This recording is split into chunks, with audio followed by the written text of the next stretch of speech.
अदानी जी की मदद प्रधानमंत्री जी और हिंदुस्तान की सरकार कैसे करती है? 27,000 करोड़ रुपए एसबीआई, पीएनबी 7,000 करोड़, अरे बाप रे, ये तो धोती खोल रहा है। Bank of Baroda 5,500 crore. ये मैं लिस्ट चलती जाएगी कि ये जो अग्निवीर योजना है ये आर्मी के अंदर से नहीं आई, ये आरएसएस से आई है। आज इस सदन में एक सज्जन जिनको अमेठी ने मैजिक दिखाया, ऐसे सज्जन ने हमारे प्रधान सेवक पर कटाक्ष किया। जली ना, तेरी भी जली ना। सुनिए, अमेठी के गरीब नागरिकों को ये बार बार कहा गया कि आपके लिए मेडिकल कॉलेज खोल देंगे। झूठ है, झूठ है, झूठ है। दोस्तों, राहुल गांधी जी के द्वारा बेबाकी से सदन में स्पीच देना और भाजपाइयों के द्वारा उनकी सांसदी को रद्द करवा देना कहीं न कहीं यह बड़ा बौखलाहट साबित करता है। लेकिन सुप्रीम कोर्ट की इंटरफेयर के बाद राहुल गांधी की सांसदी फिर से बहाल कर दी गई है। कहिए तो Rahul Gandhi back to pavilion आ चुके हैं। वैसे आज इस वीडियो में राहुल गांधी का वैसा ही बेबाकी वाला सवाल देखिए जिससे कैसे भाजपाई बौखला जाते हैं और जवाब देने के नाम पर स्मृति ईरानी इधर उधर की बात करते हुए दिखती हैं। तो चलिए सबसे पहले राहुल गांधी का हाल ही का सदन में दिया ये स्पीच सुनते हैं।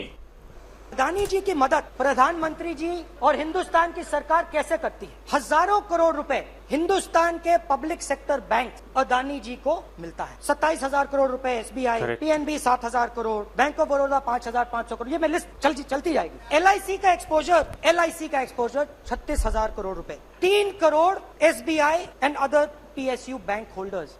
अरे बाप रे, ये तो धोती खोल रहा है। Money is going to mister Adani and to finance. आस्ते आस्ते जब हम चले 500-600 किलोमीटर बाद जनता की आवाज गहराई से सुनाई देने लगी। कोई आता था कहता था, युवक आता था कहता था मैं बेरोजगार हूँ। हम सवाल पूछते थे क्या पढ़ा आपने? इंजीनियरिंग की, अब क्या करते हो? कोई कहता था मैं बेरोजगार हूँ, कोई कहता था मैं उबर चलाता हूँ, कोई कहता था मैं मजदूरी करता हूँ। किसान आए हजारों। प्रधानमंत्री बीमा योजना की बात की कि हम पैसा भरते हैं, तूफान आता है, आंधी आती है, पैसा गायब हो जाता है। यही नहीं, अभी और सुनिए। किसानों ने यह भी कहा कि हमारी जमीन छीन ली जाती है, हमें सही रेट नहीं मिलता, जमीन अधिग्रहण बिल जो था वो लागू नहीं होता।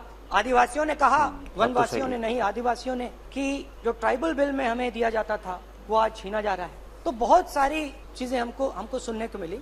सीनियर ऑफिसर्स ने कहा कि हमें तो लगता है कि ये जो अग्निवीर योजना है ये आर्मी के अंदर से नहीं आई, ये कहीं और से आई है, ये आरएसएस से आई है, सही पकड़े हैं, होम मिनिस्ट्री से आई है। इसी पर जवाब के नाम पर स्मृति ईरानी सिर्फ इधर उधर की बात करते हुए दिखी। शायद स्मृति ईरानी को यह पता होना चाहिए था कि इस देश का मूल ढांचा तैयार करने में कांग्रेस का बड़ा योगदान रहा है आजादी के बाद। लेकिन भाजपाइयों को क्या पता कि आजादी के बाद कैसे देश को संवारा गया, कैसे मूल ढांचे को तैयार किया गया और किसका इसमें अहम रोल रहा। क्योंकि ये लोग तो लोगों को भड़काने, उकसाने और लोगों के अंदर जहर भरने में शुरू से लगे रहे हैं और आज भी लगे हुए हैं। खैर, स्मृति ईरानी का जवाब के नाम पर ये गोलमोल बातें सुनिए, आपको समझ में आ जाएगा कि राहुल गांधी के द्वारा उठाए गए मूल मुद्दों पर इनका जवाब के नाम पर लोगों को कैसे मूर्ख बनाया जा रहा है। आज इस सदन में एक सज्जन जिनको